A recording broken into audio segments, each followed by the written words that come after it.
Okay? Now, I have two comments on my deep respect for human life. Okay? Number one, I'm opposed to our wasting our military in the Middle East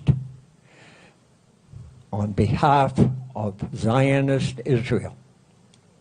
Thank you. Okay. All right, well, let me just tell you that Israel is a very, very important ally of the United States, and we are going to protect them 100%. 100%. They've been our most reliable. It's our true friend over there, and we're going to protect Israel 100%. Was it Israel's interest that caused them to bomb and kill 37 innocent Americans on the Liberty? It was a terrible tragedy, and that's what happens when a spy ship spies. Terrible, even to your allies. I agree with you. I represent the USS Liberty Veterans Association, the LVA. I am the LVA's current president. Our mission statement states that we strive to have the truth told to the American public about the Israeli attack. That is, the attack was brutally deliberate. I'm not critical towards the American public, as they have been deceived by our government, Israel, and the media, which is influenced and controlled by Israeli supporters. To wit, the laws have been broken or thwarted to maintain our relationship with Israel, and I'll provide you with details as I know them. It is my contention that by investigating the Liberty story, a very sinister historical blight becomes defined. I pray America has the guts to look inwardly and take the right steps to correct not only the Liberty injustices, but also become acutely aware of Israelis' actions, past, present, and future, against humanity in Palestine. The Moore Commission is the benchmark identifying the Israeli injustices that our government will not address. I am a Liberty survivor. What does that mean, and how does that work into the reassessment of our relationship with Israel? I survived the 2-hour Israeli attack on the U.S. Naval Intelligence ship USS Liberty AGTR-5. On June 8, 1967, during the Arab-Israeli Six-Day War, Israel tried to sink the ship, attempting to murder the crew of 294 Americans. They launched 5 torpedoes, but our captain, William McGonigal, assertively dodged 4 of them. However, the 5th hit us on our starboard side, just forward of the midships, killing 25 of the 34 Americans. We did not sink, but 2/3 of the crew were incapacitated. There were wounded and dying sailors all over the ship. It was literally a bloodbath. It is miraculously we didn't sink, and I'll say more about that later.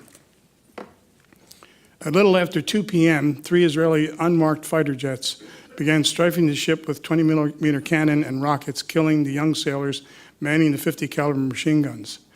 The radioman immediately tried to call for help, discovered all U.S. selected frequencies were jammed. The Israelis knew the frequencies we were attempting to use. Nevertheless, the radioman finally got through to the 6th Fleet. No help was forthcoming that day, as the 6th Fleet had White House orders not to launch aircraft to come to our aid. Next came 2 fighter bombers that dropped napalm canisters on each side of the ship. Even though they were being shot at, the Liberty crew eventually put out the fires. After a brief lull, 3 torpedo boats arrived, strafing the ship with their 40-millimeter cannon and 50-millimeter machine guns. Then they proceeded to drop their torpedoes in the water. One finally did find its mark. Our skipper passed a command to prepare to abandon ship. 3 inflatable life rafts that remained seaworthy were dropped over the side and were machine gunned by the motor torpedo boats. Our life vests were now our only hope for survival, and the more seriously wounded would never survive. However, the engine room was able to bring the boilers back to life, and the Liberty had power. In addition, damage control indicated that the ship stopped taking on water, and the ship came to a 9-degree list to starboard. So our captain wisely decided not to abandon ship. In order to secure the Jewish vote for upcoming elections, they could not have Israel taken to task. This was a major historical event. Any other time, their action would have been an act of war. The event had to be buried quickly, quietly, and without fanfare. Therefore, a couple of actions were taken immediately. The Navy told the Liberty survivors never to talk about the attack to anyone, including our families, or face a $10,000 fine or 10 years imprisonment. We now know the order came from Maish Dayan. We have declassified CIA cable exposing his order. One of the generals in the room that morning explained, "This is pure murder." But they went ahead as the order came from the defense minister, until an IDF Navy admiral later gave the order to stop the attack as the ship refused to sink. You see, their war plans included taking Syrian territory, the Golan Heights. By June 8th, the IDF had taken out the air forces of Jordan, Egypt, and Syria, captured the West Bank, East Jerusalem, Gaza, and the Sinai.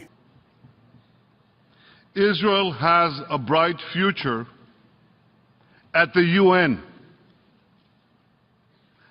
Now, I know that hearing that from me must surely come as a surprise, because year after year, I've stood at this very podium and slammed the UN for its obsessive bias against Israel. And the UN deserved every scathing word for the disgrace of the General Assembly that last year passed 20 resolutions against the democratic state of Israel, and a grand total of 3 resolutions against all the other countries on the planet. Israel 20, rest of the world 3. And what about the joke called the UN Human Rights Council, which each year condemns Israel more than all the countries of the world combined? Ladies and gentlemen, the UN, begun as a moral force, has become a moral farce. So when it comes to Israel at the UN,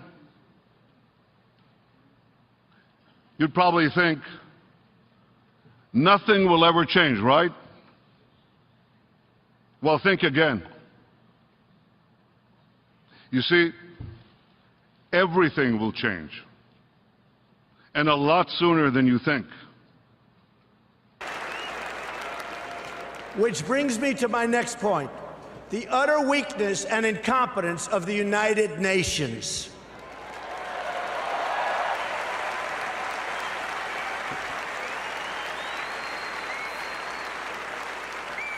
When I'm president, believe me, I will veto any attempt by the UN to impose its will on the Jewish state. It will be vetoed 100%. When I become president, the days of treating Israel like a second-class citizen will end on day 1.